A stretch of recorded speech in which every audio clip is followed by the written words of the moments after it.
La sécheresse vaginale concerne beaucoup de femmes. Environ 50% des femmes vont être touchées par la sécheresse vaginale, et cela quel que soit leur âge. La population la plus fréquente qui consulte pour ce problème, ce sont les femmes ménopausées du fait de la carence en estrogène qui est responsable de cette sécheresse, mais également les femmes qui ont des traitements anticancéreux, notamment je pense au cancer du sein, où on utilise des drogues telles que la chimiothérapie ou des traitements anti-hormonaux.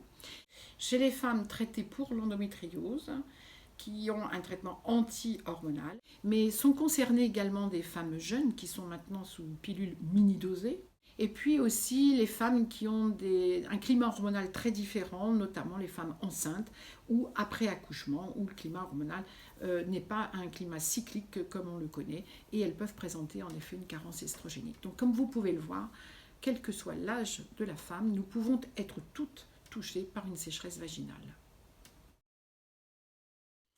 Le retentissement d'une carence en estrogène, qui est très souvent responsable d'une sécheresse vaginale et vulvaire, est quand même très gênant dans la vie quotidienne des femmes, uniquement par cet inconfort déjà vulvaire, avec le frottement au niveau des sous-vêtements, par des activités physiques telles que le vélo, des femmes se plaignent lors de l'équitation, les positions assises que l'on peut avoir dans certaines professions, car on est assise quasiment toute la journée. Ensuite, les femmes ont des brûlures, ont des tiraillements même au niveau du vagin. Elles peuvent avoir aussi des infections vaginales à répétition du fait d'une moins bonne défense vaginale par la flore, des infections urinaires à répétition. Le retentissement sur la vie de couple est également important, puisque la sécheresse vaginale rend les rapports difficiles et douloureux. Et évidemment, progressivement, les femmes n'ont plus de désir, perdent leur libido, donc ce qui entraîne déjà une baisse de lubrification sur un vagin déshydraté, ce qui rend l'acte sexuel très douloureux et qui devient impossible.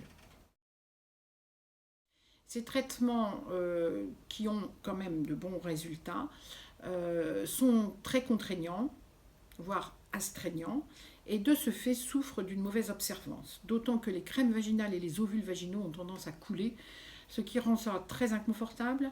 Les patientes mettent après un protège-slip qui finit par irriter la vulve, et ce qui explique qu'au bout de moins d'un an, plus de 80% des femmes ont arrêté le traitement malgré l'amélioration qu'elles avaient obtenue. Depuis quelques années, nous avons des traitements innovants de la sécheresse qui révolutionnent le confort féminin. Ce sont des traitements basés sur des injections d'acide hyaluronique qui ont le pouvoir de réhydrater la zone injectée. Ce sont des traitements physiques qui utilisent un effet thermique, et notamment les lasers qui existent depuis plus de 8 ans en France, la radiofréquence vaginale qui nous est arrivée du Canada et des États-Unis en 2017 en Europe, et puis également la photothérapie vaginale, vulvo-vaginale, puisqu'on l'utilise aussi pour la vulve, qui est d'apparition plus récente et qui est très prometteuse.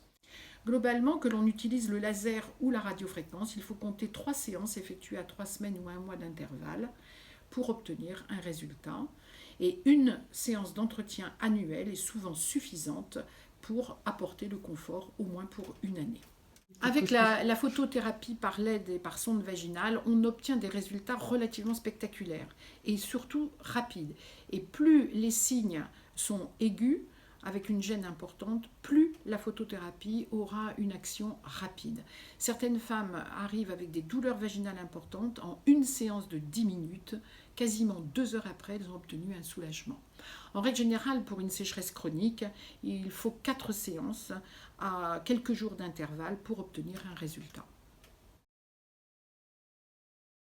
Alors, en tant que gynécologue obstétricienne ayant une expérience de plusieurs années sur la rencontre avec les femmes et leur inconfort tout au long de leur vie, je constate qu'il y a une demande de plus en plus importante sur le traitement de la sécheresse vaginale.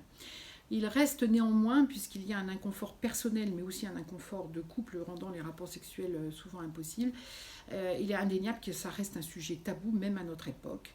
Mais les médias, l'information, notamment par Internet, qui reste quand même individuelle et du coup secrète quand on s'informe sur Internet, font que les femmes se rendent compte qu'on peut apporter un traitement à la sécheresse vaginale et sont de plus en plus demandeuses d'une prise en charge.